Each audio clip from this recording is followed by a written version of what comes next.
Hello, Tufts alumni. Welcome, everyone.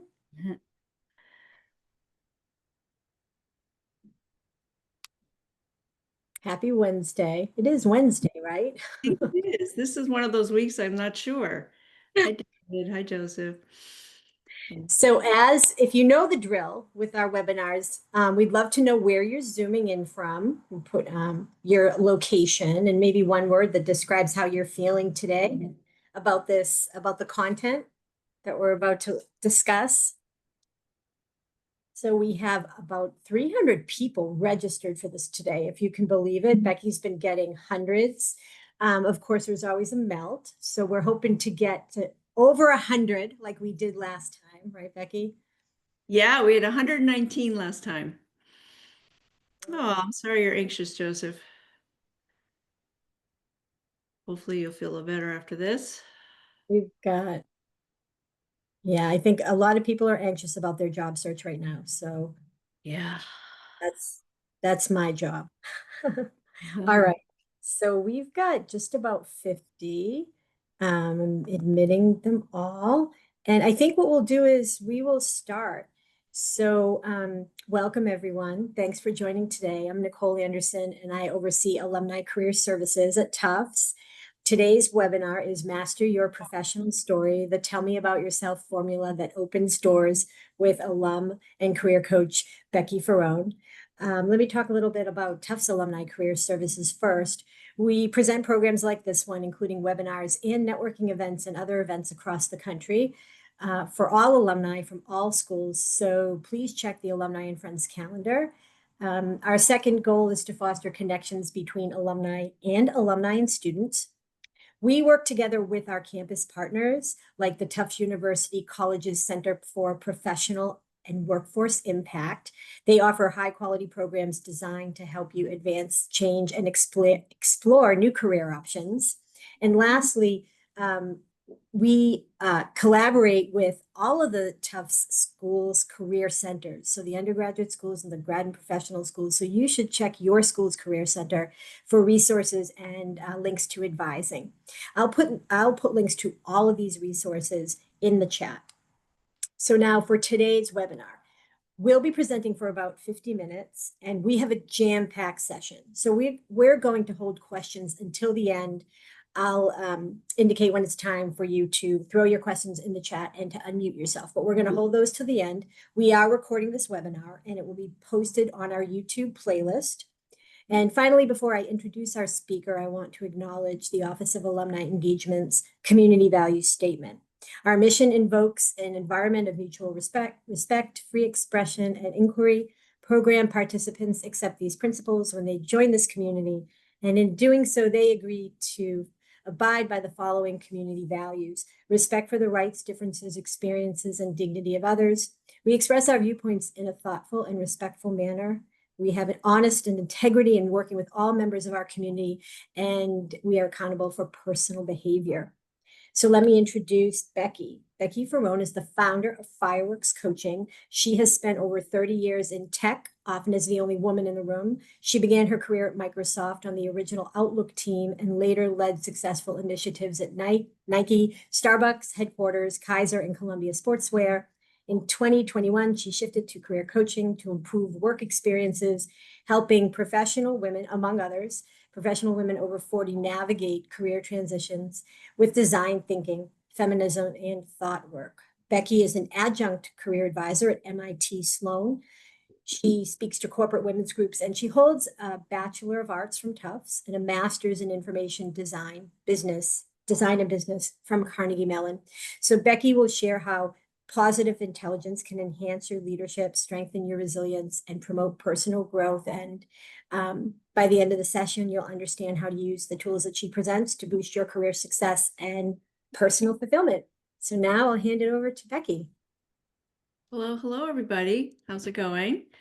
I think it's Jeremy said he has an interview right after this, so this is definitely some good timing here. So nice to see all the faces here and all the fellow jumbos. So go ahead and switch here. So Nicole did a really nice job introducing me, but in line with our topic today, which are different frameworks about how to answer the question, tell me about yourself. I'm going to, she already said some of these things, but just for fun, I'm going to tell you what mine is using the hook, journey, and impact format, which we'll get to. So if I were to meet someone right in person right now, going to just say a conference or something, I would say, I like to say I'm the most technical art history major you will ever meet. I started on the original Outlook team at Microsoft. You just heard that, and went on to lead program, product, and agile coaching roles at Nike, Starbucks, and Columbia.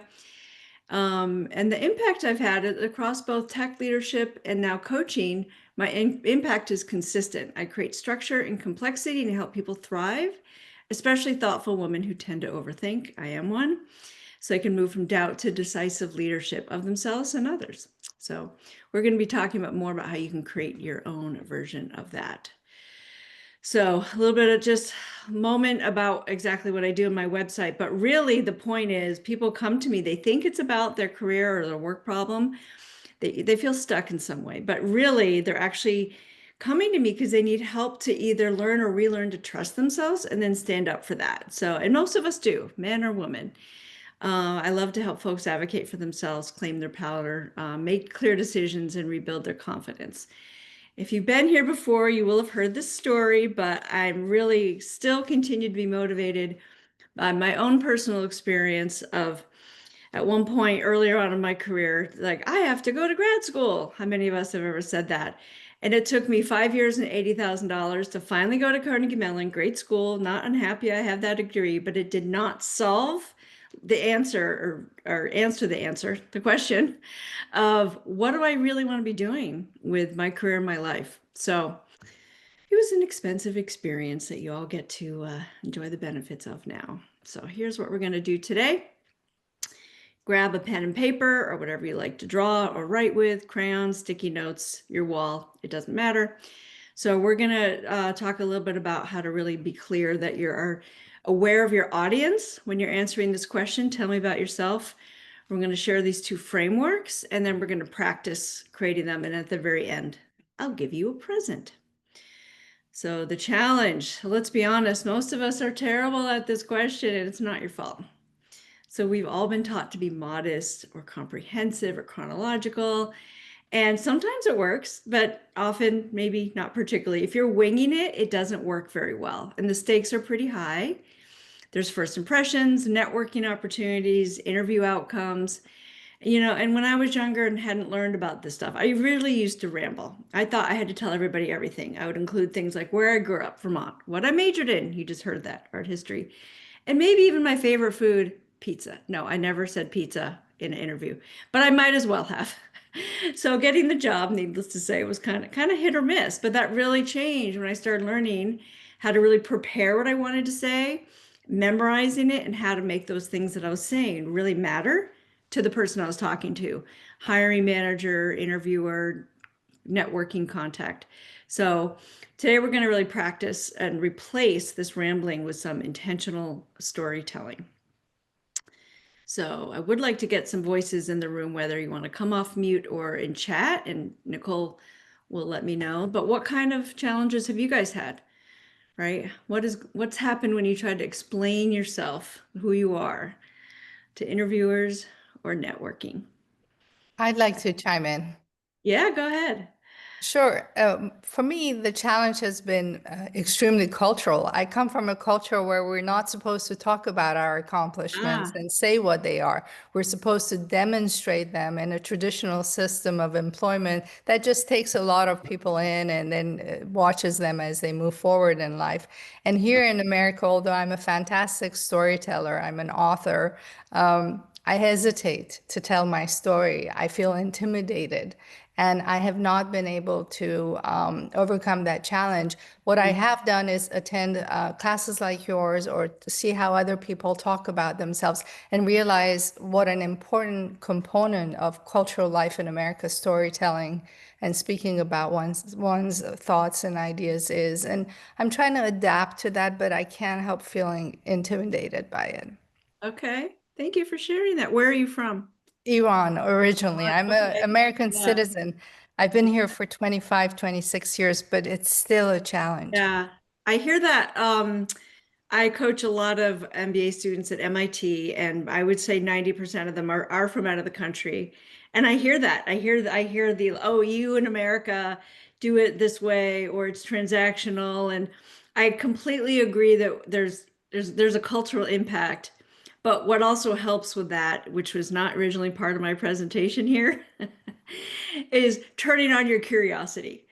So whether you're introverted or from another culture or whatever it is, yeah, Laura, go ahead. And it looks like Jeff had a question. Hi, yeah. In trying to describe what I do or who I am, my challenge is that I have had really eclectic experiences, and so I don't have a neat and simple way of explaining what I do, what my interests are, and what my skills are. It feels very wordy. Ah, you're in the right spot today. Thank you for sharing. Jeff, did you want to? Yeah, my experience is not dissimilar from Laura's in that Yeah, I'm a polymath and I've worked across yeah, numerous industries doing numerous completely different roles, and I just don't know where to start. I always hope the person I'm talking with introduces themselves first so I can give them a kind of tailored explanation to what's relevant to them. But yeah, I hear that. I've been Mhm. in that position too. Well, that's going to happen when you come from a liberal arts college, isn't it? A lot of that, right? There absolutely are folks who went on to med school, but that wasn't what most of us came here for. So go ahead, Roger. What would you like to say? Hey, yeah. So I also went to obviously a liberal arts college, but well, Tufts actually. Um, by contrast, what I do now in research is very technical and very kind of deep and specific because I think that's sort of the nature of a PhD. And it's not immediately obvious how it sort of benefits the world at large. I can sort of get into how it does after a fair amount of explanation, Ah, but okay. kind of selling it in a way to non-technical people is kind of a challenge. So if it's someone in my field, it's totally fluid and works really Yes. well. But to people outside of my field, or even within computer science, but not within programming languages, which is what I do, it can sort of be a lot of terminology that I feel like I would have to get out of the way. So I want to eschew that and take a different route and see if Okay. We can talk about that. That's been a big chunk of my actual career, also being the kind of the monkey in the middle in a technical world, having to explain what's going on to multiple audiences.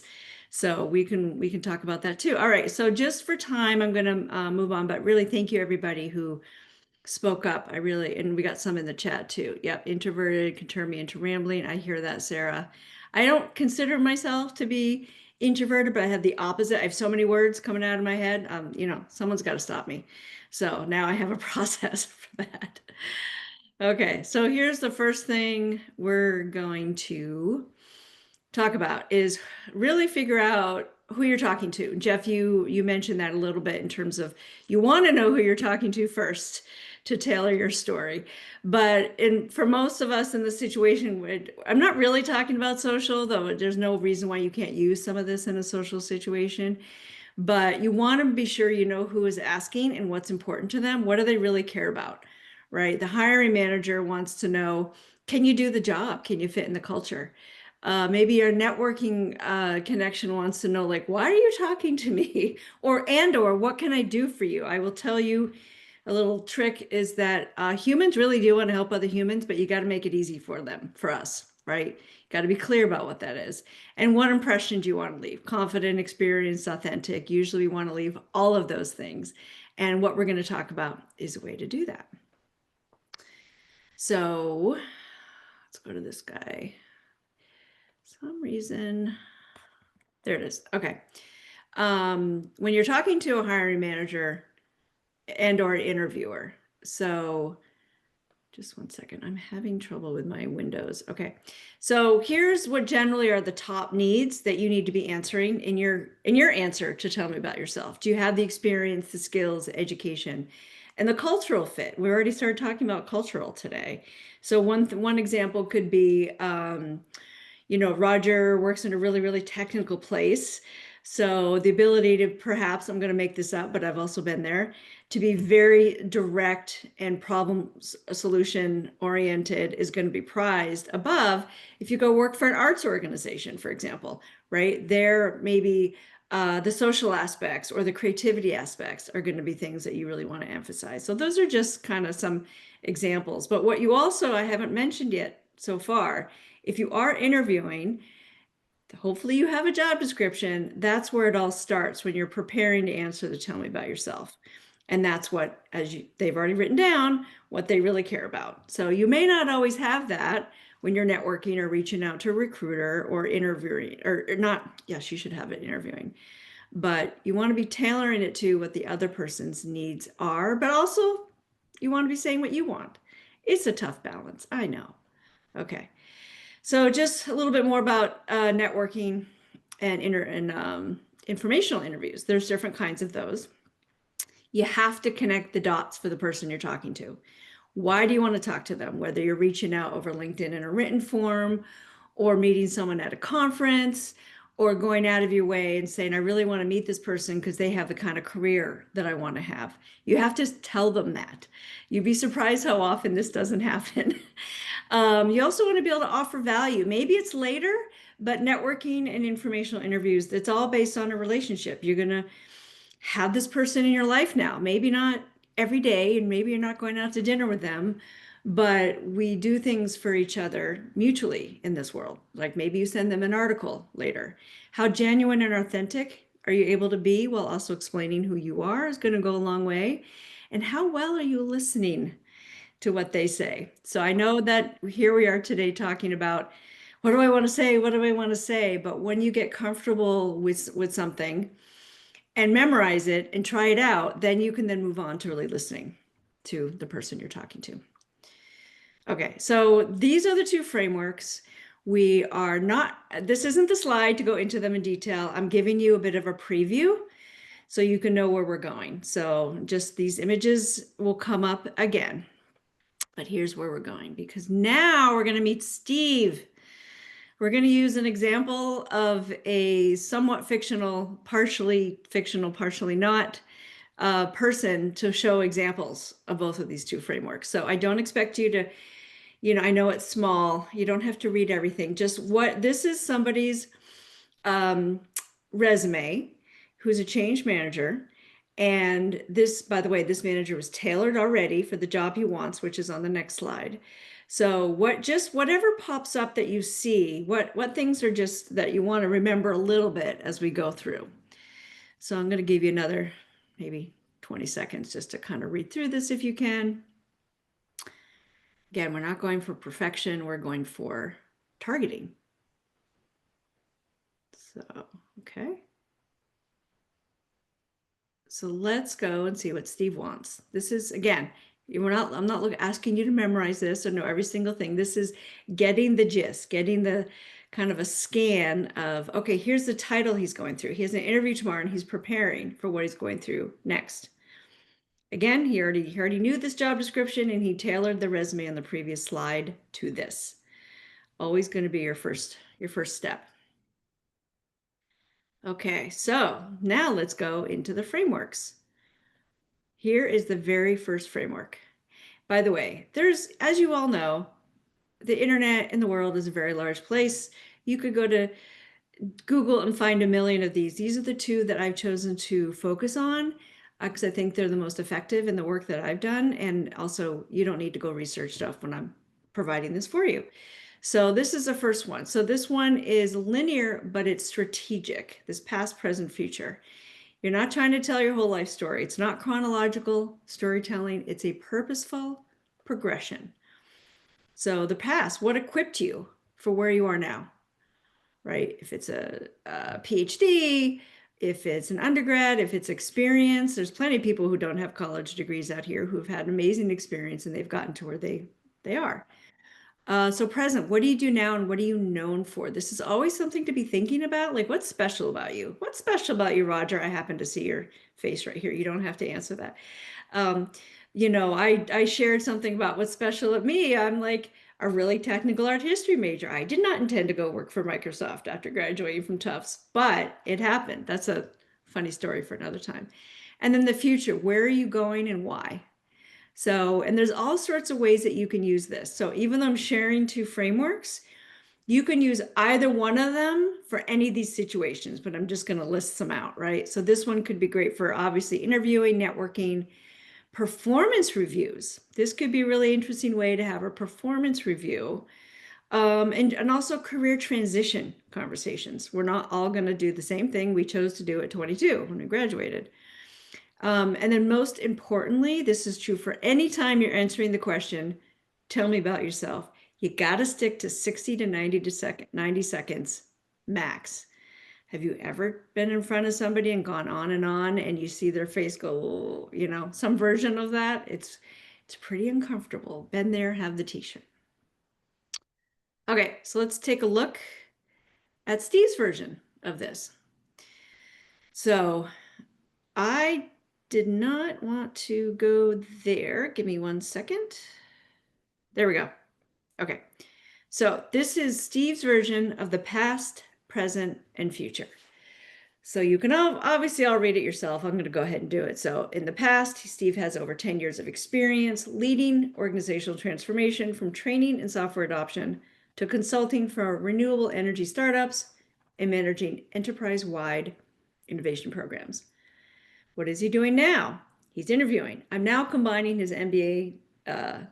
He is now combining his MBA in sustainable business, a certificate in change, and in foundation psychology to help design innovative strategies to drive adoption of new technologies and reduce employee resistance to change. If you're not exactly sure what a change management person does, by the way, like if you've ever been in a company and they're like, we're going to install a brand new system to do something, usually something on the accounting side, or we have a big reorg and now everybody's in completely different roles, right? This is a type of role that helps the company help the people get used to this change. So in his future, he says, I'm pursuing your role because I know I can bring impact to your work in partnering with business managers to deliver high impact transformations. That's not a great version of that future thing, I'm going to tell you right now. So if I was working with Steve, I would recommend, but that's okay because drafting is fine. So I'm going to pause for a second and see if anyone is confused. I realize the coffee's kicking in. By the way, I'm in Portland, Oregon, the West Coast. Still morning for me. I don't see anything in the chat. Oh, was someone Okay. just? I've heard present, past, future, says Neil. Yeah. There's no law against switching it around. The whole point is to plan ahead and get organized about what you're going to say. Yeah. Okay, thanks for that. All right, let's go to framework number 2. Oh, Jeremy, did you want to say something or have a question? Did, yes. This may be a too specific question, so feel free to tell me to save it for later. But the present part, I'm coming from the position of having been laid off and not current, and my present right now is Yeah. trying to find another job and get myself back on my feet. How would I explain the present, given that that's my reality going into this? Okay. I am going to ask you to hold that, but I bet a lot of other people have that question. So Nicole, help me remember. So that is a really good question. Here's my short answer. Own it. Don't feel bad about it. Whatever you do. Okay. All right, let's go into the hook. So the second framework is more of a narrative, right? If you've ever read a newspaper or anything, right? What they call it, the lead, the beginning, like that's kind of a good summary, or reading any fiction, right? There's always like, the knife dropped off the table. She stared at its bloody handle and couldn't move, right? So I read a lot of fiction. Nicole likes this one. So, but it really is, what is this unique or unusual about your experience? Something memorable to get attention. And kind of going back to Jeremy's question, this is a way to mitigate this as well, in my opinion. Journey, how's your experience shaped your perspective and impact? What do you want to bring to the world because of that journey? Again, you can use either framework in any context, but this is particularly good for interviewing, cover letters, maybe LinkedIn about sections, anywhere you really want to be memorable. And this is about connecting with people, not just credentials. It's great to use your credentials in your career. You earned them, use them. But that's not really what you want to start with. Like, I have 4 degrees in 8 languages, and that could be interesting. But maybe what you say instead is, you know, I can talk to my chess partners in 4 different languages. So there's some interesting ways to shift that. Again, 60 to 90 seconds. Now we're going to go back to Steve. All right. Everyone hates change, especially at work. Who wants to learn a new ERP system? Nobody. Early in my career, I was one of the few who realized that the biggest barrier to innovation isn't technology. It's people's ability to adapt and embrace change. So this is signaling Steve out for being more human and empathetic focused. There's not that many of those in the world of corporate work sometimes, especially when it comes time to these big technology implementations. So his journey, that insight inspired me to do it better. First as a trainer, helping teams adopt new software, and then as a consultant, supporting renewable energy startups and building sustainable business models. Later, I managed enterprise innovation and training programs, partnering with executives to align change strategies with long-term goals that should be drive, not drove, adoption. So this is exactly what this job is about, if you recall from a few slides ago. So now with over a decade of experience in MBA and sustainable business, my focus is leading high impact transformations, et cetera. I'm excited about the chance to bring the expertise here. What's in it for them? We haven't talked about this yet, but helping your organization not only implement change, but truly embed it for long-term success. So what's unusual about you, but what's in it for them? What are they getting that they really want? There's no, you can embed that in the past, present, and future as well, but the impact calls this out even more. Okay, so are you guys ready to give it a try? So what I'd like you to do with your writing implement of choice, pick a framework. I'm going to switch back to the slide that shows both of them. Just take 5 minutes. We are going to time it. You are not going to have time to do it all perfectly. I want you to do a crappy job, please. And even if you just take one element of the framework, you could focus on just the hook or just the present or just the past. And you can always go and look at your own LinkedIn for inspiration. You could even just pretend I'm going to a conference tomorrow, or I think it's Jeremy who's interviewing tomorrow, and just pick one of them and then say it out loud to yourself. Unmute, please. Skip, by the way, at the very end of this presentation, anyone who wants to sign up for 20 minutes with me to get some actual feedback, that is a gift that you are able to get later. So let me go back and put this up here. And if anyone wants me to switch to any other slide that we've already looked at, you can put it in the chat or say it out loud. And I think I would like to try to answer Jeremy's question right now. So in terms of, if you say the present, past, future, I think it's fine to say what you're looking for in your career. I think lead with, I am targeting roles in management consulting to really focus on agile transformations. In the past, I did this stuff at Nike. Unfortunately, there's a layoff. I'm laid off right now. But you could even say something like, during this time, I've been studying for my SAFe certification. And so you can weave some things in, but always target that for what your value is. Who cares if you got laid off? I know you care, but my point is it doesn't diminish your worth as a person or as a new employee. So, okay, great. I'm glad that helped, Jeremy. Okay, so it is 29 after the hour on my clock. So go for it. We'll come back in 5 minutes. We didn't get any game show music, Nicole. I don't have any queued up. Next, promise. Not about it Jeopardy. too late. I'll find the Jeopardy one for you. Yes. Yeah. If anyone gets really stuck, go ahead and put it in the chat, but let's not interrupt the working time with speaking up. It does occur to me, Becky, that someone may ask how one can use AI in this exercise. Yes. Okay. Yeah. I will tell you from experience, AI absolutely does recognize if you say, give me, if you put in your resume or LinkedIn and say, give me this framework as an output, it will do it. And as you saw with Steve's, it was a little stilted. I will confess, that's where those come from. I rewrote one of them a little bit about the no one likes change, and But that's where, it's nice because you can ask AI to do a conversational version, right? yes, More yeah, formal one. right.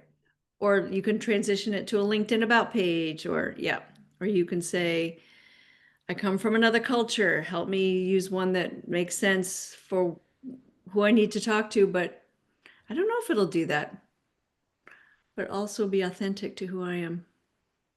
You should probably hire a coach for that.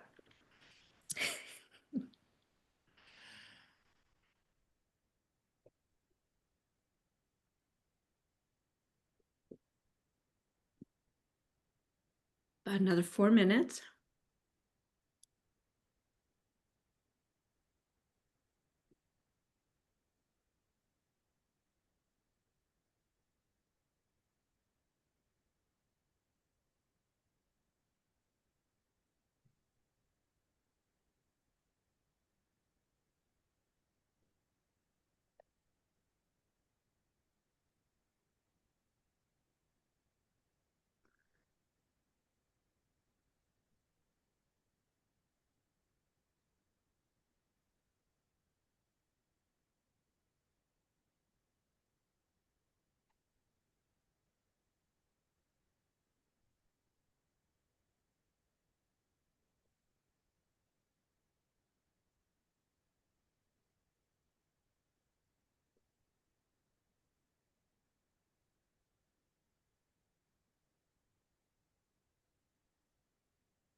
About another 90 seconds.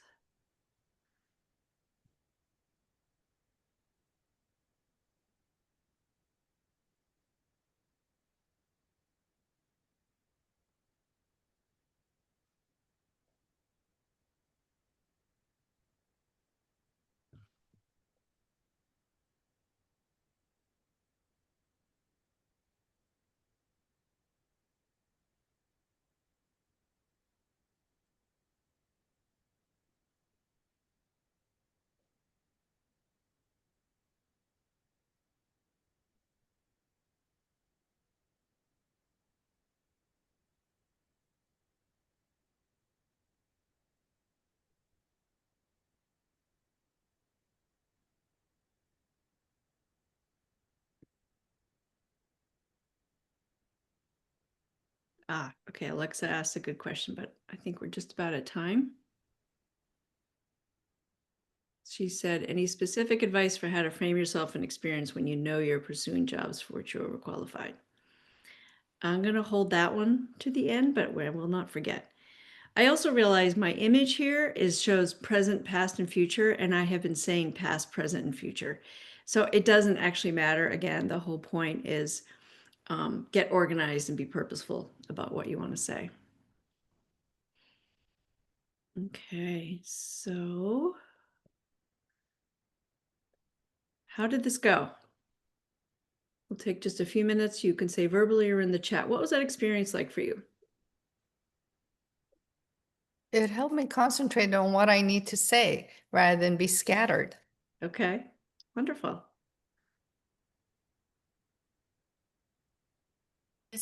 It was a good moment of self-reflection, actually. Yeah.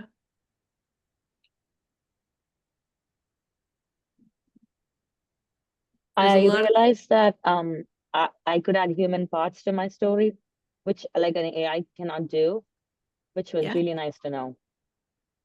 love that. Yes.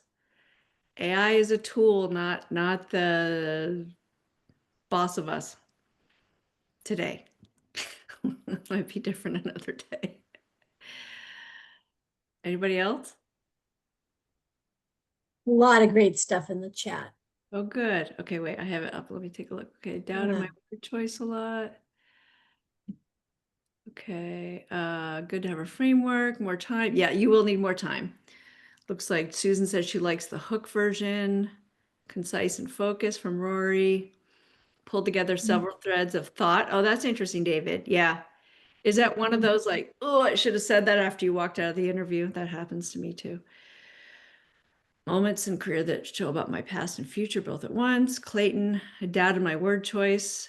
I couldn't follow your advice to make it bad. That's okay. You'll have more opportunities. That's funny. Jeremy, I tended to focus on the past. Super helpful to balance it with present and future. Oh, that's interesting. Yes. One, I'd like to kind of comment on what Jeremy said. We all know very intimately where we think we have failed or made mistakes. Nobody else knows that unless you tell them. I'm not saying you have to lie about anything, but how we appear to others from the outside is way more positive and successful than we often feel in here. That's something I work on with my clients as well. Lots of room for revision. Not doing live. Okay. Frame yourself when you're pursuing a job but you're not qualified. Okay. Great. Okay. So vastly, oh, that's great, Liam, that you're improving the spiel. That's wonderful. Okay. Yeah. Kate, I also like the hook version myself too. And I know when I've taught this before, many, not, I don't know about most, many gravitate to that. It gives you a moment of creativity, I think, that is often lacking in this job interview process. And if you go to versions or do you create from scratch time? Jennifer, that's really interesting. What I've done personally is I have a foundational story and then I make sure to customize that for the specific situation. For example, doing these things for Tufts.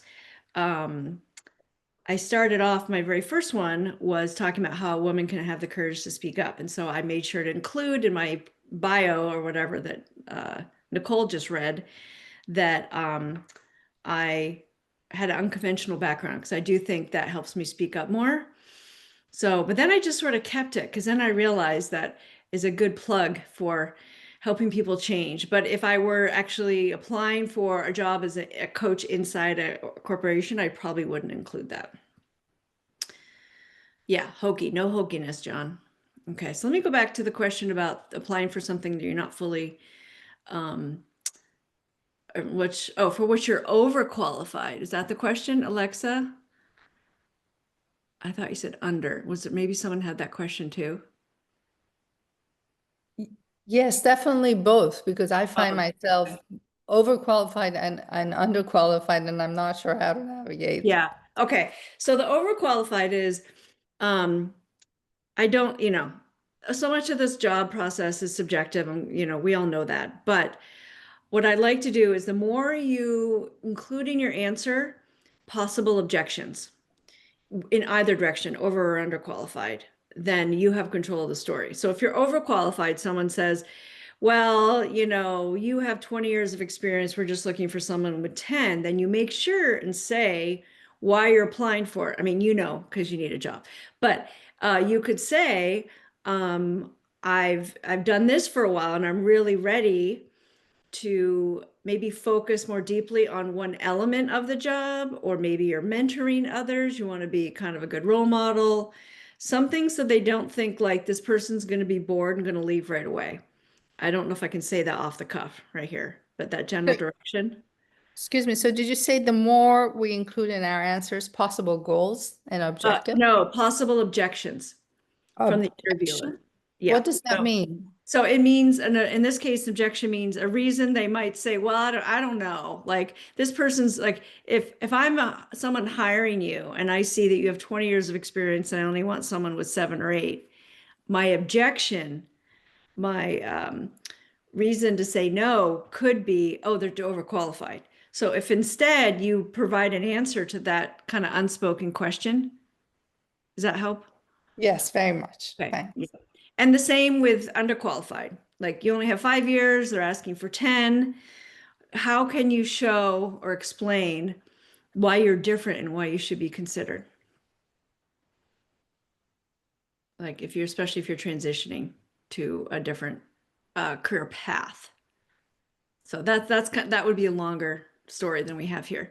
So we got 20 minutes left here. So I think, Nicole, we do have time for folks to try it again. Mhm. So Yeah, I go think we ahead and did. try it with whichever framework you didn't use.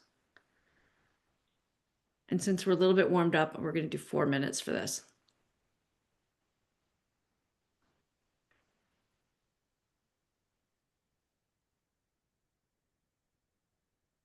Again, make it crappy.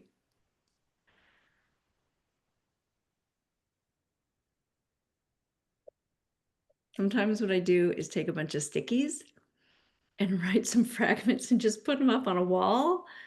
It kind of gets rid of some of the preciousness of having written something down. I love that.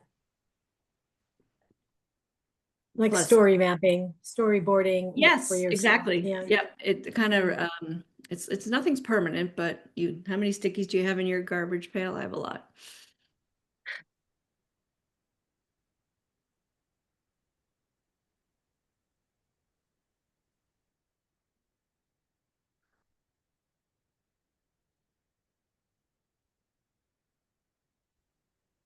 When you do find one that you like at some point, really find someone you like and trust to practice it with. Saying stuff out loud is a huge difference.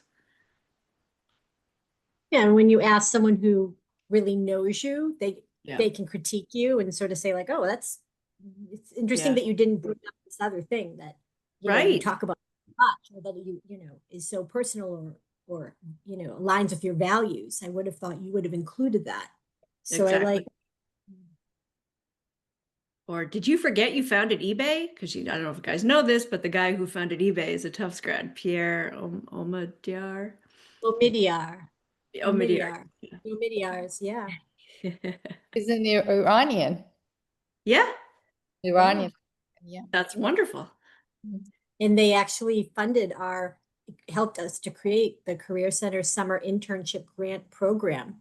So we fund more than 50 students every summer because of the funding that started with the Omidyar family. Oh, Mm-hmm. that's amazing. I see your question, Aixa. You can tell me how to pronounce that. Yes, correct. Aixa. Thank Aixa. you, Okay. Becky. Yeah. When we get closer to the end, I'll repeat that. Okay, thank you. Yep.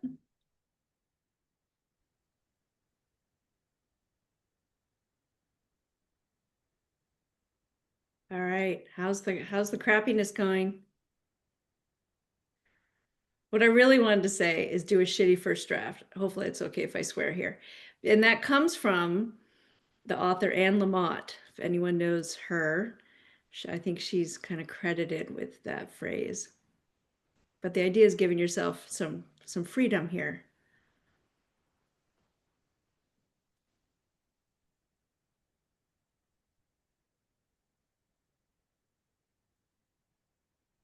Have another minute or so.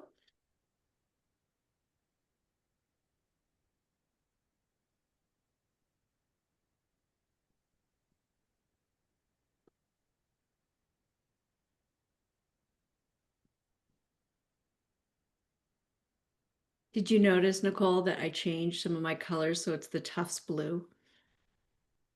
Did notice that. It feels very Tufts. Yes. Tufts-tastic, I would say.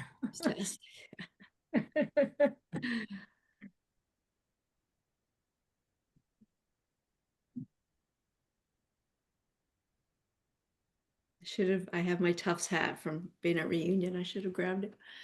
Jumbalicious. Oh my God. That's so funny. That should be like the name of one of the a Yeah. cappella groups. Jambolicious, I think.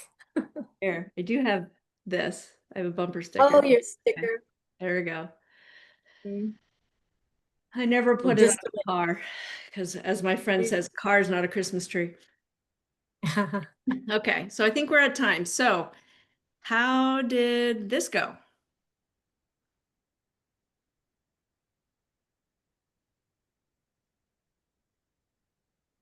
I see Joseph has actually Joseph sent me a direct question. I can I sign can up. take a stab at this. Oh, Yeah, go ahead. Please go. I was gonna say the first one I did the sequential one, and then the second one I did the hook, then that methodology, and I realized the hook one doesn't work for me. So I Oh, think I'm gonna stick with the sequential one. okay. Good feedback. Anybody else? Yeah, David's- people are writing. Yeah, That was awesome. yeah. Better than it would have before I had tried the other format. Felt more formal. I like hook better. Yeah, I agree with that one. Lots of, yeah. Can Found I- the present, past, future model. Oh, go Yeah. ahead. Oh, I'm sorry. I didn't mean to interrupt at all. The more time I have to write, the more I start embellishing it and it gets too long. That's interesting. You can set a timer when you're doing this again. Yep, Aixa, yep, hook feels more like a narrative. Yeah. It's just nice to have a framework and have something to follow, because I don't know who said it very early on in the chat. I have tended to ramble, and I think you're giving us some insight around how to be really purposeful with answering this question. Queen of the Ramblers. Also, what really helped me start realizing that this was a big challenge for everybody is when I was a hiring manager, when I was on the other side of it. I was like, oh yeah, okay. So the people who were able to do this, to provide this concise story, really stood out to me. I mean, you had to have the rest of the interview to have a fuller picture, but yeah. When the statement I made at the beginning, my hook is, I'm the most technical art history major you'll ever meet. I actually came up with when I was coaching a team of engineers recently. I was actually teaching them this course, and somehow it just came to me, and I held on to it, because what you can also do with a hook, now the writer in me is coming out. What's the juxtaposition, right? Maybe you're a vaccine researcher who has won prizes for their cupcakes at the state fair. Now that's a ridiculous example, but it just kind of gives you some juxtaposition there. I wouldn't use that because that's not really going to help your cause in getting a job or making a good networking connection, unless it's with a baker. Who knows? But okay. Let's see. John says a sequential one is more rational. Yeah. Okay, good point, right? So your situation might dictate it as well. Are you looking for that culture fit like we talked about, the more rational one or the more creative one? Not to say that rational people don't appreciate creativity and vice versa, but read the room, people. Okay.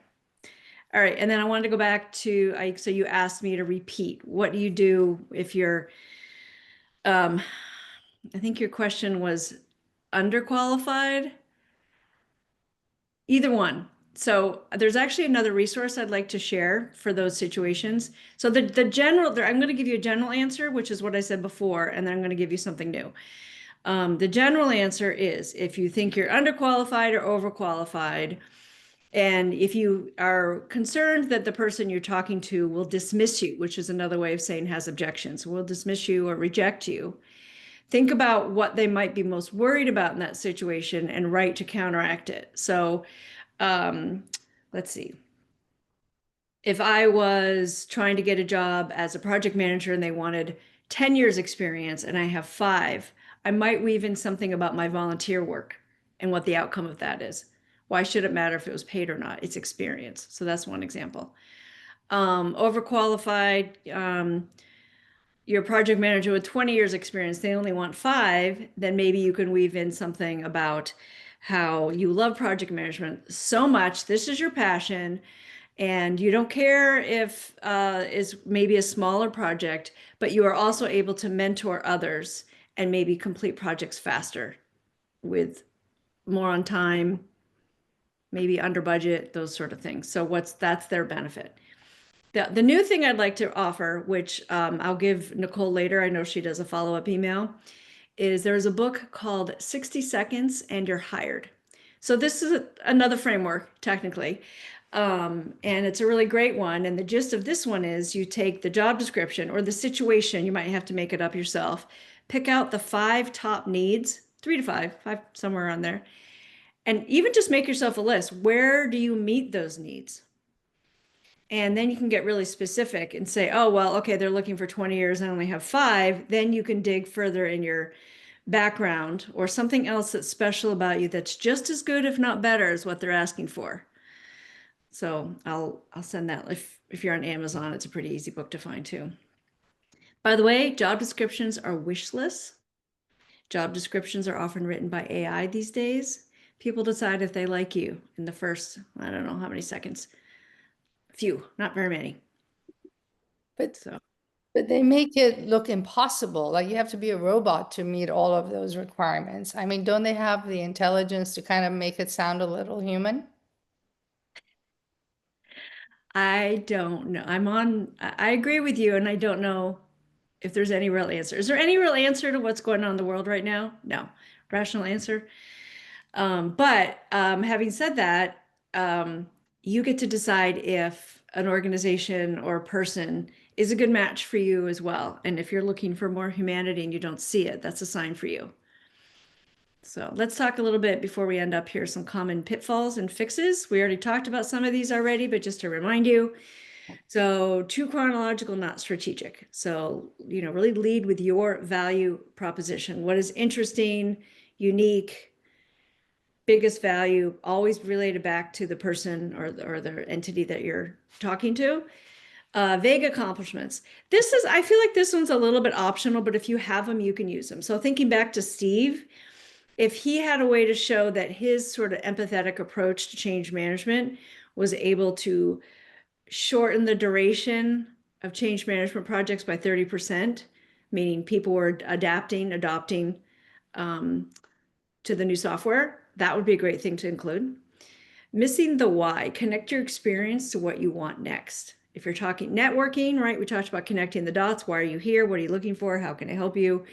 And obviously, if you're interviewing for a job, connect what you've done or what is related in what you've done to what they're looking for. I don't know if anyone has heard the acronym WIFM, W-I, what's in it for me? WIFM, W-I-F-M. So that's kind of it's from the marketing world. It's a little cranky, it's a little snarky, but always keeping in mind that the other person's WIFM is going to be helpful. And then taking too long, you got to practice. I know that book says 60 seconds in your heart. I've never been able to do it in 60. I can do it in 90 for myself. Overthinking perfection. I think we've been talking about that. And do not read your answer. I can't tell you how many times I've been across when I do mock interviews for the MIT MBA students. I can tell when they're reading. Anybody can tell when you're reading. So having some notes up is fine. When I've done webinars, I don't have that today, but I have put all sorts of notes around, but I'm not like going over here and reading the notes. I might like glance over. So, okay, here's your action plan. Write them out, practice, try it out, and refine it. You could even record yourself on your phone. We all have that capability. So, and then here's some things to ponder. Let me just check yeah, I like what Kate said too about the positive spin, say it's a growth area. So just think about what framework, I don't know the answer to that. I'll think about it though. What framework feels best to you? How will you adapt it? What common mistakes do you know that you yourself are going to have to watch out for, and where might you need support? So does anyone have any more questions? I know, Joseph, you contacted me directly about your situation. This is a good way.